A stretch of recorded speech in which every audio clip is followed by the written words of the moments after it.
来来来来来来来，好想来来来来来来来，好想来来来，好想来，又便宜又原地。歌詞がわからない。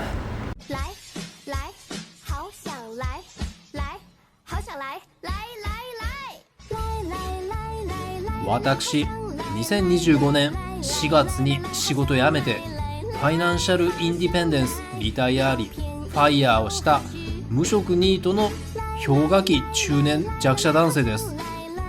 仕事辞めてから1年間ちょいのうち約250日間ほどを海外で過ごして、そのうちの6ヶ月くらいかけて中国旅してきました。中国って日本とか韓国とか東南アジアとかと比べても英語がほとんど通じなくて、中国語できないと難儀することばっかりです。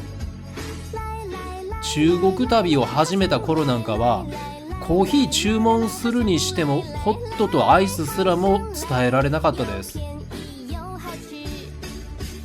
啊，你好啊，请给我一杯摩卡咖啡。摩卡咖啡，摩卡咖啡。冰的还是热的？哎，冰的还是热的？冰的。热的吗？哎，我不会说中文。什么？哎，去吧。我说你是冰摩卡是吧？就わかんない。アイス、アイス。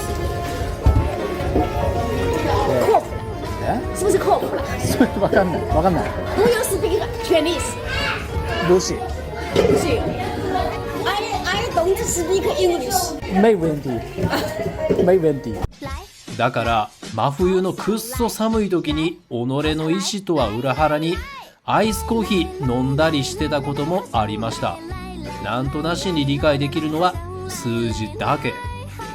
旅続けていくうちに経験積んで、ほんの少しは言いたいこと伝えられるようにはなりましたけど、いかんせん基礎が全くできてません。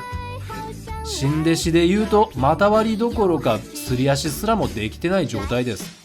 長いこと中国旅してますし、中国を旅している間に中国語を少しは話せるようになりたいなって思って、2026年の5月旅から帰ってきて中国語の学習を自分なりに開始。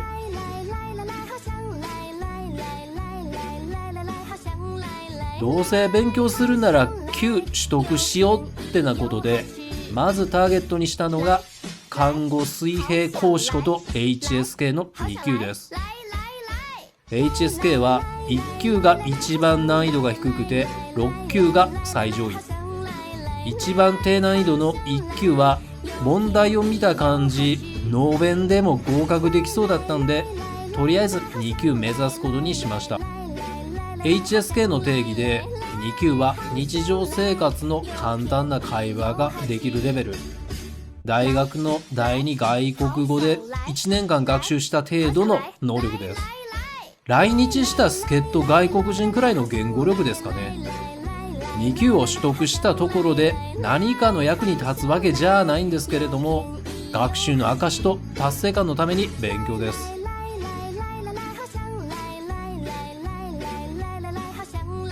語学学習するって言っても机に向かってガリガリやる時間は少なくて、教材で学習した例文の音声を料理中とかスーパーに買い物行く時とかながら作業で聞いてシャドーイングで喋る学習が基本でした。好，再见。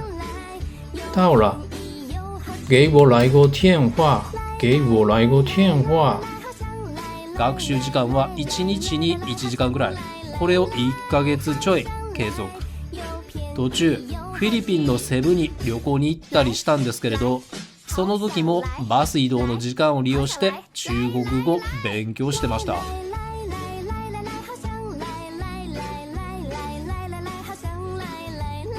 試験当日の会場は品川にある東京海洋大学。久しぶりに大学の大教室に入りました。大教室に入るとバイト三昧で留年しかけた愚かな学生時代を思い出しちゃいますよね。受験生はお年寄りからキッズまで幅広かったです。どうしてキッズが受験してんのとは思いましたね。中国での留学目指す意識高い系の親とかなんでしょうかね。それとか明らかに容姿と服装が中国人の受験者もいたんですけれど、親が中国人で日本生まれの日本育ちの人とかなんでしょうか。それどころか2級なんて受ける必要なんてなさそうな、もう普通に中国語で会話してる人もいましたね。後で知った情報によると、どうやら親が中国人で日本で生まれ育った子が将来に中国の学校に進学するためとかの目的もあるらしいです。それと明らかにアジア系じゃないハーフとか外国人の見た目した人も何人かいました。HSK 試験が大学の単位として認定されているケースがあるらしいので、単位目的の大学生の可能性が濃厚です。今回は下から順に簡単な1級と2級に申し込んで、午前中に2級試験、午後に1級試験の予定でした。けど午前中の2級受験して、これ多分いけたやろ的な感触があったんで、午後の1級試験はバックれました。就活の面接で手応えあったから滑り止めの会社の面接バックれるみたいな感じです。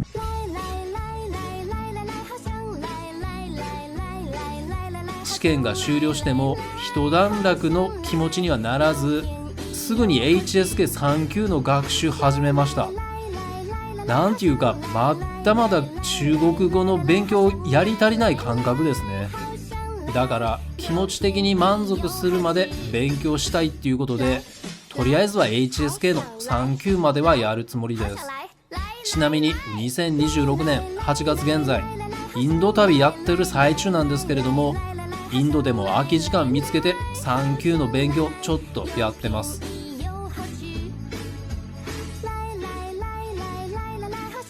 受験日から1ヶ月が過ぎて合格発表。結果は余裕、なんと満点でした。これならもう少し勉強して3級から受験すればよかったとさえ思います。得点率6割で合格のところ満点取るなんざ、ノーマルなハードル競技にデュプランティスが棒高跳びで参加するようなもんですよね。合格ラインギリギリくらいが一番の達成感ありますからね。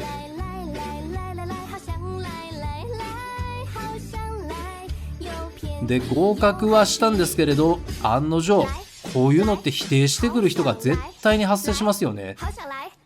意味があるのは4級からだぜ、それ以下は意味ねえんだよとかっていう否定。仕事とか留学とか実用的な観点ではまあ確かにそうかもしれないんですけれど、みんながみんな実用のために受験してるわけじゃないですからね。私昔にタイ語検定試験受けて級取得したことあるんですけれども、その時もその時でね、やっぱバカにしてくる人一定数発生してくるんですよね。お前何のために勉強してんだよ、何の役に立つの、何目指してんだとかですね。ほんとね、何かの役に立たんとあかんのかって思っちゃいます。テニスしてる人にそれって日常生活で何の役に立つんすかとか言ってるようなもんですからね。能力が向上していく楽しみだとか、学習の証のために受験する人だっていっぱいいますからね。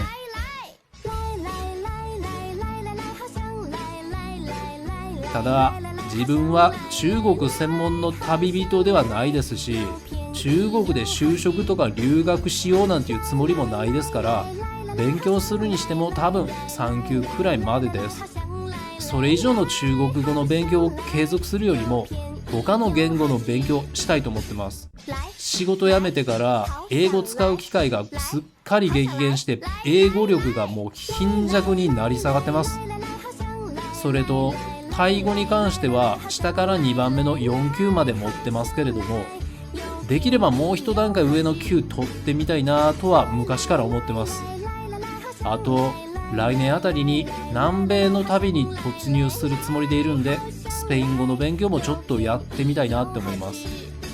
私は今定職のない無職の自宅警備員なんですけれども、こういう語学学習は無職生活に張り持たせてくれます。語学学習とかの自己研鑽って自己肯定感上げてくれますからね。おっさんになって異性には見向きもされず、職のない無職ニートが自己肯定感高められるってことで、なんだかんだ語学学習はおすすめですよ。